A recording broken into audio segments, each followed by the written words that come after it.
Hello, this is Justin7. This week I'm not going to teach you anything about making money. Instead, I'm going to show you two things not to do so you don't throw away money.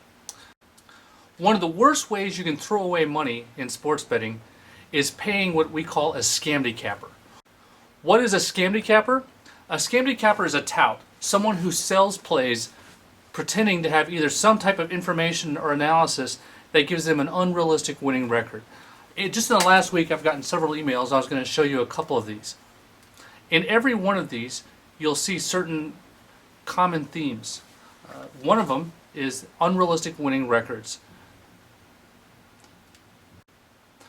A winning handicapper who does his homework might hit as high as 55% long term on major sports like men's basketball or football, baseball.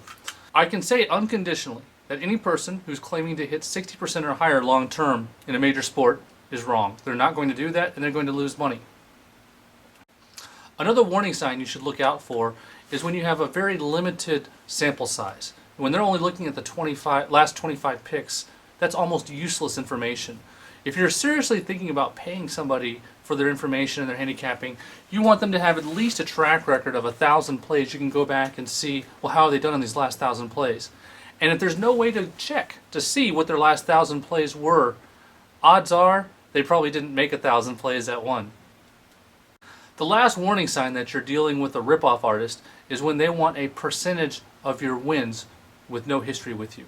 So if you call them up, you ask about their plan, and the first thing they ask is, well, how much are you betting a game? Hang up the phone, because they're just trying to rip you off. If you really want to use someone's information, a better way than paying somebody who emails you would be read the message forms, read their analysis, see how they come up with it, see what you agree, study their math. There are plenty of small winning players who are more likely to win long term than any of these scamdicappers. Now, a second terrible way to throw away money is following a system.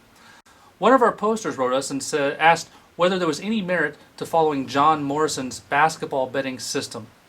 This John Morrison betting system has two classic symptoms of a system that's likely to bankrupt you. The first is progressive betting. As you lose, you bet more and more with each progressive bet. Now, that's suicidal for more reasons than I can talk about in a short video, but the fundamental concept is you always bet in proportion to your edge, and whether or not you won or lost, unless you can show that that increases your edge, does not justify betting more. So that's the first flaw in this John Morrison system. The second flaw in it is systematically buying half points. And what these things do in combination, you're playing effectively big money line favorites and you're progressively betting more. The effect of this is you can go a long time without actually losing money, but when you do lose money, you're going to get crushed. So my advice to you is never follow anyone's system, period. There's no such thing as a winning system that you can follow blindly and make money. Because if there were a system that would work, everyone would be betting it, and the prices that you see online would already reflect that. That's all for today. If you have any questions, feel free to send me an email at justin@sportsbookreview.com or send me a PM at justin7@sportsbookreview.com.